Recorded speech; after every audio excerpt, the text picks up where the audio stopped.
जय सिया राम। आप सुन रहे हैं कैपिटल रेडियो अयोध्या। मैं हूं भावना राय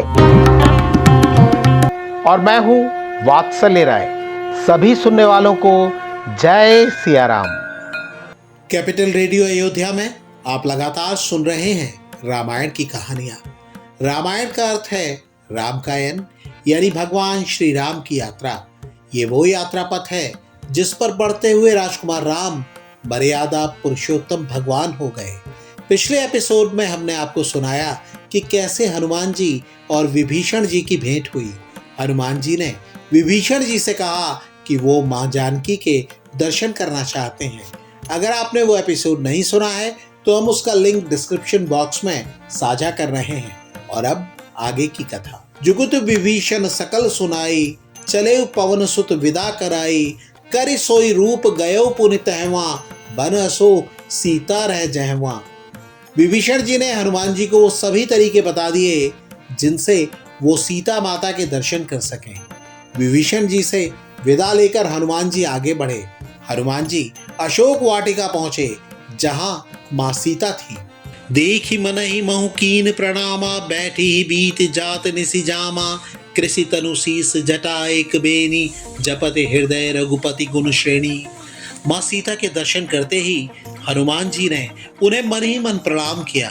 उन्होंने देखा कि मां जानकी का शरीर सूख गया है, उनके सिर पर जटाओं की एक चोटी है और वो हर क्षण भगवान राम का स्मरण कर रही हैं।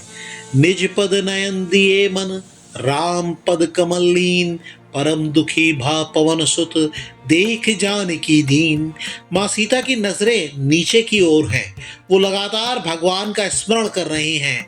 मां जानकी की ऐसी स्थिति देखकर हनुमान जी बहुत दुखी हुए। हनुमान जी एक पेड़ पर बैठे और उन्होंने स्वयं को पत्तों में छुपा लिया।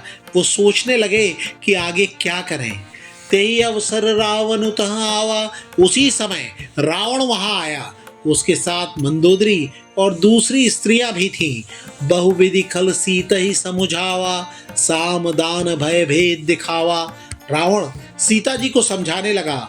वो अपनी बातों में सभी नीतियों को आजमाने लगा। कभी समझाता, कभी लोभ लालच देता, कभी डराता और कभी भेद डालने वाली बातें करता।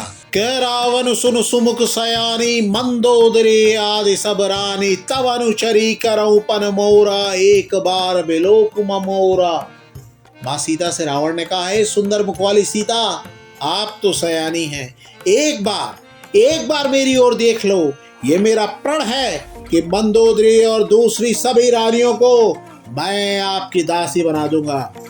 तृण धरे ओट कहित बैदेही, सुमरे अवधपति परम सनेही, सुनु दसमुख द्योत प्रकाशा, कबहु के नलन करई विकासा।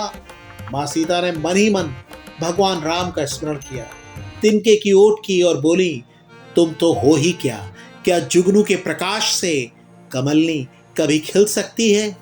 असमन समझ कहित जान की, खल सुध नहीं रघुबीर बान की। हे दुष्ट रावण, तू भले ही खुद को बड़ा योद्धा समझता हो, लेकिन तुझे भगवान राम के बाणों की शक्ति का अंदाजा भी नहीं है। सट सूने हरियान ही मोही, अदम निर्लज्ज लाज नहीं तो ही। मां सीता ने रावण से कहा, तू अदम है, निर्लज्ज है। तूने मेरा हरण उस समय किया जब भगवान राम वहां नहीं थे, हमारी कुटिया सूनी थी। अब तू ऐसी बातें कर रहा है, तुझे लाज तो आती नहीं। भगवान राम सूर्य के समान और लंकापति जुगनू सरीखा। ये सुनकर रावण बहुत नाराज हुआ। सीता ते मम कृत अपमाना, कटि हूं तब सिर कठिन कृपाना, नहीं ता सपद मानु मम बानी, सुमुख होत नत जीवन हानि। खिसियाता हुआ रावण बोला, हे सीता, आपने मेरा अपमान किया है, मैं अपनी कठोर तलवार से आपका सिर काट डालूंगा। या तो आप मेरी बात मान लीजिए या फिर आज आपका जीवन समाप्त हुआ। श्याम सरोज दाम सम सुंदर, प्रभु भुज करि कर सम दस कंदर, सो भुज कंठ के तब से घोरा, सुनुसठ अस प्रवान पन मोरा। मां सीता ने कहा, हे दसकंदर, मेरा प्रण सुन। या तो भगवान राम की कमल के समान सुंदर और हाथी की सूंड जैसी ताकतवर भुजा मेरे गले की माला बनेगी, या फिर ये तेरी तलवार। चंद्रहास हरुमम परतापम रघुपति बिरह अनल संजातम सीतल निसत बेहस बरधारा कह सीता हरुमम दुख भारा।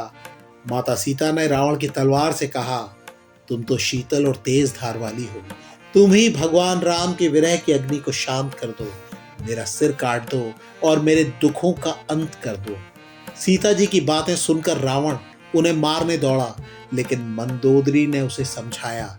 तब रावण ने वहां मौजूद राक्षसियों को बुलाया और आदेश दिया कि 1 महीने के भीतर सीता जी को डरा धमका कर वश में करो, वरना मैं इन्हें मार डालूंगा। भवन गयो 10 कंदर यहाँ पिशाचन वृंद, सीता त्रास दिखावही धरई रूप बहुमंद। रावण अपने महल लौट गया और अशोक वाटिका में राक्षसियों के समूह मां सीता को डराने लगे।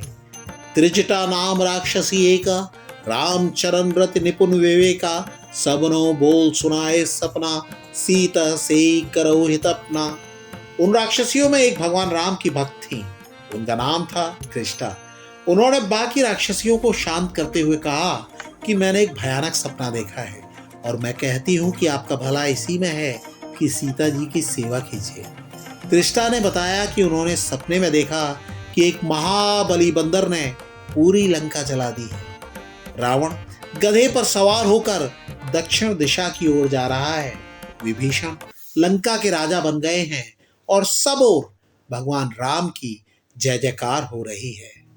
यह सपना मैं कहूँ पुकारी, हुई है सत्य गए दिन चारी। तृष्णा बोली, मैं बता रही हूँ ये सपना कुछ ही दिन में सच होने वाला है। तृष्णा की बातें सुनकर बाकी राक्षसी बहुत डर गईं और सीता जी के चरणों में गिरकर क्षमा मांगने लगी। इस एपिसोड में इतना ही। अगले अंक में हम आपको सुनाएंगे आगे की कथा। कार्यक्रम को पसंद करने और शेयर करने के लिए हम आप सभी सुनने वालों के बहुत आभारी हैं। जय सिया राम।